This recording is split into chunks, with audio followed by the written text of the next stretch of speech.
आज हम एक नए वीडियो में नई शख्सियत के साथ, नए हमारे विद्वान साथी के साथ, आज का जो हमारा विषय है वो है केमिस्ट्री, रसायन विज्ञान। केमिस्ट्री में आज जो हम आपसे रूबरू करवाने जा रहे हैं वो करवाने जा रहे हैं आदरणीय राजेश जी लखेरा से। राजेश जी लखेरा का मैं थोड़ा सा परिचय दे दूं कि प्रारंभ में वर्ष 2011 में वरिष्ठ अध्यापक विज्ञान बने और वरिष्ठ अध्यापक विज्ञान है, इसमें इनकी ऑल राजस्थान 3rd रैंक रही। इसके बाद वर्ष 2012 में ये केमिस्ट्री के स्कूल लेक्चर बने और 2018 में ये केमिस्ट्री के असिस्टेंट प्रोफेसर बने। वर्तमान में ये राजकीय महाविद्यालय तारानगर में असिस्टेंट प्रोफेसर केमिस्ट्री के पद पर कार्यरत है।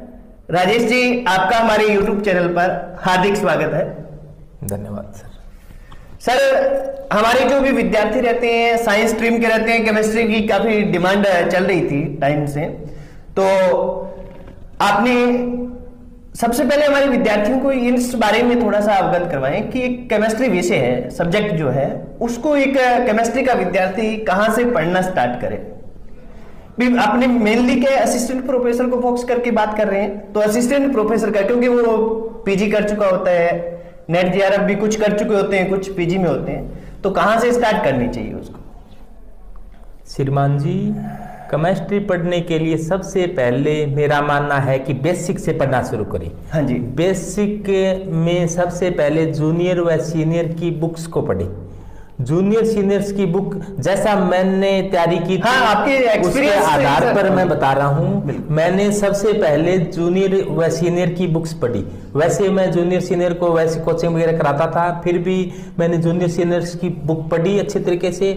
उसके बाद के अंदर एलन कोचिंग सेंटर के नोट्स पढ़े। ठीक है सर। तो एलन कोचिंग सेंटर के नोट्स पढ़ने के बाद में फिर मैंने बीएससी की जो बुक पढ़ी। बीएससी की बुक में अपने राजस्थान के अंदर 2 प्रकार की बुकें चलती है। एक चलती है डॉक्टर पी बागचंदानी की और एक सीबीएच की, जो कॉलेज बुक हाउस की। तो दोनों ही बुक बहुत अच्छी लगी।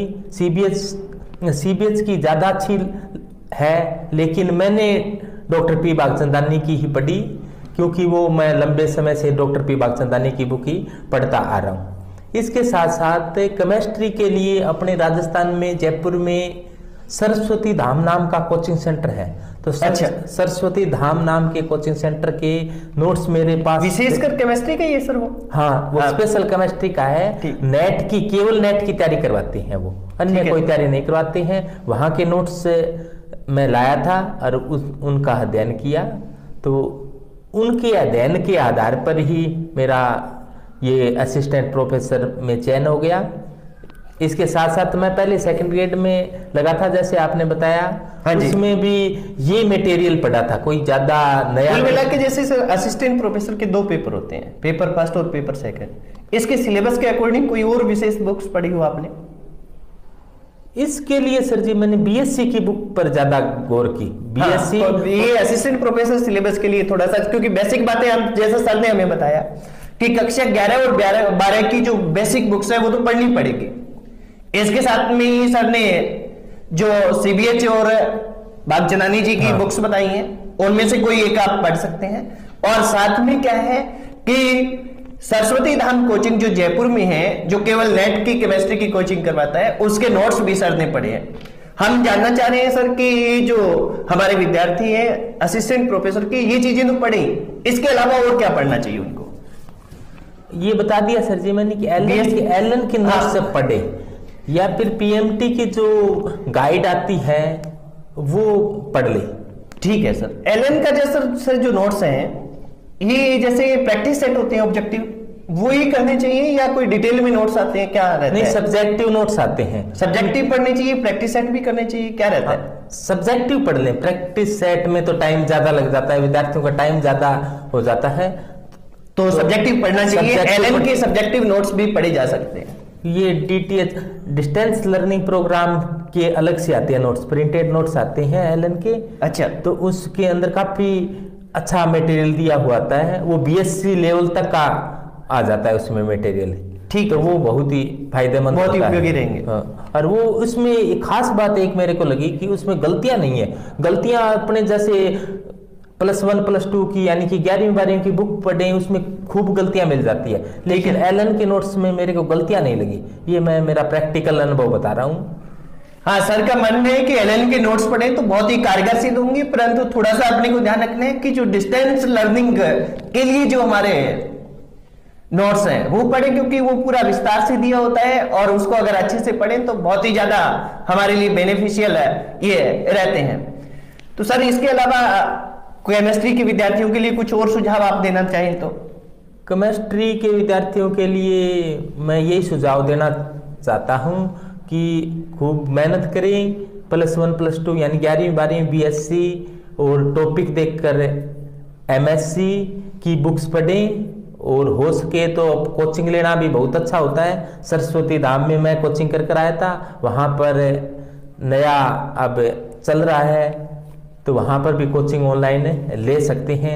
ऐसा नहीं कि मैं वहाँ का स्टूडेंट होने के कारण ही मैं बता रहा हूँ। हाँ, अगर जो अच्छी चीज है इसलिए आप उसके बारे में बता रहे हैं। कोई किसी भी संस्थान का पूर्वाग्रह से ग्रसित नहीं है, क्योंकि प्रैक्टिकल इन्होंने अनुभव किया है, और प्रैक्टिकल अनुभव शेयर करना और विद्यार्थियों तक हमारी के कि प्रत्येक सब्जेक्ट की उपयोगी सामग्री कौन सी रहती है, वो कैसे अध्ययन करें, ये पहुंचाना ही हमारा मुख्य उद्देश्य इन वीडियो बनाने का रहता है।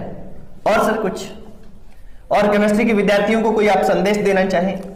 जीके के लिए मैंने पढ़ा था, इसमें लक्ष्य की बुक और साथ के साथ राजस्थान की क्रोनोलॉजी पढ़ी थी।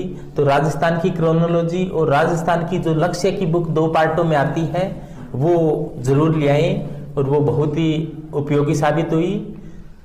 उसमें से पेपर है वो राजस्थान के जीके का, उसमें से आ गया था। और ज़्यादा बुकों के चक्कर में न रहें, ऐसा नहीं कि अपने एक एक टॉपिक की अपने 10-10 बुक ले आए। एक टॉपिक की जो बुक है उसको बार बार पढ़ें। जैसे +1 +2 की बुक है उसको आपने 2 बार पढ़ लिया, BSc की बुक है उसको 2-3 बार पढ़ लिया। ऐसा नहीं कि BSc की 3-4 लेखकों की बुक ले आए, उनको पढ़ने की बजाय जो भी एक लेखक की पुस्तक ले आए उसको बार बार पढ़ा जाए, ताकि अपने उस पर क्लियर हो जाए, जो भी मटेरियल अपने पढ़ रही हैं वो क्लियर हो जाए। इसके साथ साथ हो सके तो एलन के नोट्स और सरस्वती धाम के नोट्स जरूर पढ़ लें। सर ने जैसा हमें बहुत ही संक्षेप में और सार रूप में मटेरियल बता दिया है, साथ में अपनी जो महत्वपूर्ण बात जो सर की निकल के आई है वो ये है कि आप कम पढ़ें, परंतु जितना पढ़ते हैं उसे बार बार पढ़ें। अनावश्यक, क्योंकि मार्केट में बहुत ज्यादा मैटर उपलब्ध है, तो अनावश्यक मैटर या बहुत ज्यादा इकट्ठा करने का प्रयास न करें, सिलेक्टिव करें। और हमारा उद्देश्य भी ये वीडियो श्रृंखला का यही रहता है कि हम बच्चा कम से कम जो अभ्यर्थी तैयारी कर रहे हैं असिस्टेंट प्रोफेसर की, वो सिलेक्टिव मैटर का चयन कर सके। और सिलेक्टिव मैटर के लिए हम हमारे अनुभवी साथियों से सब्जेक्ट वाइज आपको लगातार मिला रहे हैं और ये श्रृंखला जारी है। सर आपने हमें समय दिया, इसके लिए आपका हार्दिक आभार। और कोई संदेश आप अंतिम संदेश देना चाहें अभ्यर्थियों को जो तैयारी कर रहे हैं, अपनी तरफ से शुभकामनाएं वगैरह तो दे सकते हैं सर आप। धन्यवाद सर। और मैं ये कहूँगा कि पूरी मेहनत करें, जितना भी बहुत कम समय मिलता है। कॉलेज लेक्चरर बनने के मौके हैं वो जिंदगी में 1 या 2 मिलते हैं, तो आप पूरी मेहनत करें। सब कुछ एक बार सभी सुविधाओं को छोड़कर जितना ज़्यादा से ज़्यादा समय निकाल सको आप, वो समय पुस्तकों के साथ बिताओ। और ऐसा करोगे, पूरी मेहनत करोगे तो मेहनत की हुई कभी विफल नहीं जाती। परमात्मा पर पूरा विश्वास रखें।